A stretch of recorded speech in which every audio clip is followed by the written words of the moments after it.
Hello, my name is Sahasrabuddhe. I work at the National Cancer Institute, and I'm here to talk about HPV self-sampling for cervical cancer screening in the United States. I have no disclosures. Cervical cancer is a highly preventable malignancy, yet it is still not fully prevented. In fact, more than 14,000 women continue to be newly diagnosed, and more than 4,000 women continue to die every year due to cervical cancer. Half of all new cervical cancer cases in the US are among women who have never been screened or are infrequently screened. In fact, the utilization of cervical cancer screening remains suboptimal for 3 out of 10 women. And women who are less likely to be screened include those from lower socioeconomic strata, those who have a lower educational attainment, women from racial and ethnic minorities, and foreign-born women, as well as residents of rural counties and persistent poverty areas, or areas with geographic inaccessibility to adequate screening services. Cervical cancer screening guidelines in the United States in the past few years have transitioned to HPV testing as the primary and a highly sensitive approach for cervical cancer screening, which also provides a greater reassurance with a negative test. Cytology and HPV co-testing also continues to be routinely performed. There are at least 2 assays that have been approved for primary testing and several assays approved for testing with cytology, both as a co-test or as a triage of abnormal cytology. Self-sampling is an approach for HPV testing-based cervical cancer screening that is easy to collect, can be done by women at the time and place of their choosing, and can be done in the privacy of their own homes without the need for an appointment or a speculum exam. In fact, self-sampling can increase access to cancer screening for individuals who live long distances from medical facilities, have difficulty attending appointments due to transportation challenges or other responsibilities, or those who are uncomfortable in medical settings or prefer to avoid pelvic exams.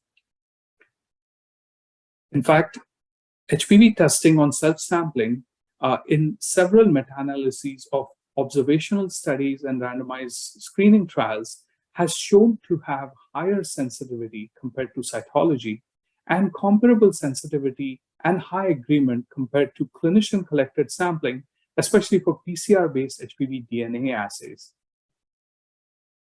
Yet, no clinical guideline in the US has yet incorporated a self-sampling strategy for HPV testing, primarily due to lack of an FDA approval for self-sampling-based approaches as either a standard of care approach or an alternative screening approach. In response to this challenge, we at the NCI have launched the Last Mile Initiative as a public-private partnership between several stakeholders, including federal agencies, industry partners, and professional societies, to validate self-sampling-based approaches as comparable or non-inferior alternatives to provide a collected sampling. The self-sampling for HPV testing to improve cervical cancer prevention, or the SHIP trial, is a trial that is supported through our Last Mile Initiative, which will be a nationwide multicentric screening trial that will seek to solve this key last mile challenge, which is to the lack of an FDA approval for self-sampling, which is central within a larger set of challenges, including reaching underserved women to promote uptake, ensuring the logistics of follow-up services, and providing linkages with appropriate treatment.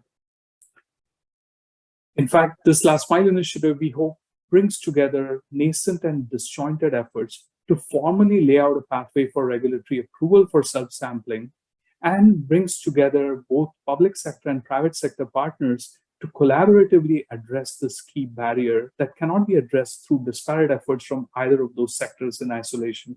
In fact, this initiative seeks to provide evidence that can change the clinical care guidelines by incorporating this alternative approach that can increase access to underscreened and underserved women.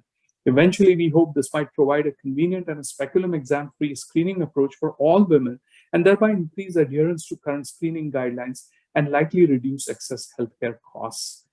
In fact, as suggested in the 2022 President's Cancer Panel report on closing gaps in cancer screening, we hope industry partners will work with the NCI and the FDA to pursue regulatory approval for HPV self-sampling, and the FDA will prioritize the review of this evidence so that it's available to all women across the United States as soon as possible. Thank you for your attention. I'm happy to take any questions during the discussion.